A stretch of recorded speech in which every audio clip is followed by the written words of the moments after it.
அதாவது சார், என் பிள்ளை இன்னைக்கு நான் ரொம்ப பெருமைப்படுறேன் சார், என் பிள்ளைய நினைச்சு. உண்மையிலே அந்த படத்துல ஒரு டயலாக் ஒண்ணு பேசியிருப்பாரு, என்ன அடிக்கிறதுக்கு 1000 பேர் வெளியே நிக்கிறானா, என்ன அடிக்கிறதுக்கு என்ன பிடிச்சவன் வெளியே கோடி பேர் இருக்கான்னு சொல்லுவாங்க. அந்த மாதிரி என் பிள்ளையை ரசிக்கக்கூடிய எத்தனையோ கோடிக்கணக்கான ரசிகர்களை நான் பார்க்கும் பொழுது கண்டிப்பாக ஆண்டவன் அவருக்கு எந்த குறையும் வைக்க மாட்டாரு. ஏன்னா இந்த மாநாடு அவரை யாருன்னு காமிச்சிருச்சு சார். உண்மையிலே நான் ரொம்ப பிரமிச்சு போனேன் இந்த மாநாட்டை பார்த்து.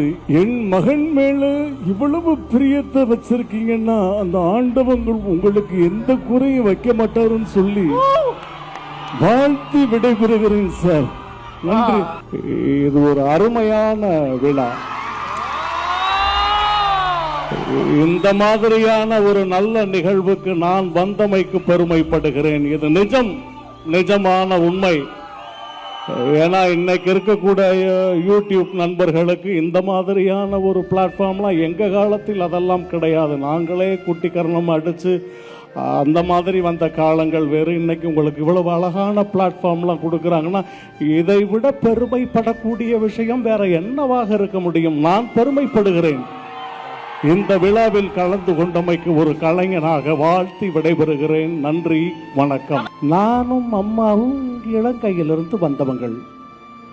நம்மட குடும்பம் பெரிதாக வேண்டும் என்று நினைத்து எனக்கு கல்யாண ஏற்பாடெல்லாம் செய்தவங்கள். நானும் பட்டு வேட்டி சட்டையெல்லாம் மூடுத்தி கொண்டு மணவரையில் அமர்ந்திருந்தேன். நான் ஊரில் யாரிடம் சென்று கதைத்தினாலும் ஊரில் எல்லோரும் என்னை விசரன் என்று சொல்லிவிடும். விசரன் என்றால் தமிழ்நாட்டில் பைத்தியம் என்று சொல்லிவிடும். அதை பிழை என்று சொல்ல இயலாது. பிறகு அந்த பெட்டியிடம் கதைத்தினேன். அது பிழையாக போட்டது. ஒரு கடிதம் எழுதி வச்சுட்டு போயிட்டது. என்ற கண்ணில் இருந்து தாரை தாரையாக கண்ணீர். எல்லோரும் அழுவாதேடா, பெட்டை வந்து விடுவாள் என்று கதைத்தினார்கள். புகையடித்ததனால் என்ற கண்ணில் இருந்து தாரை தாரையாக கண்ணீர். சிறிது நேரம் களைத்து கொண்டு வார்த்தாள், புகை எடுத்தில்லா அம்மாவுக்காக.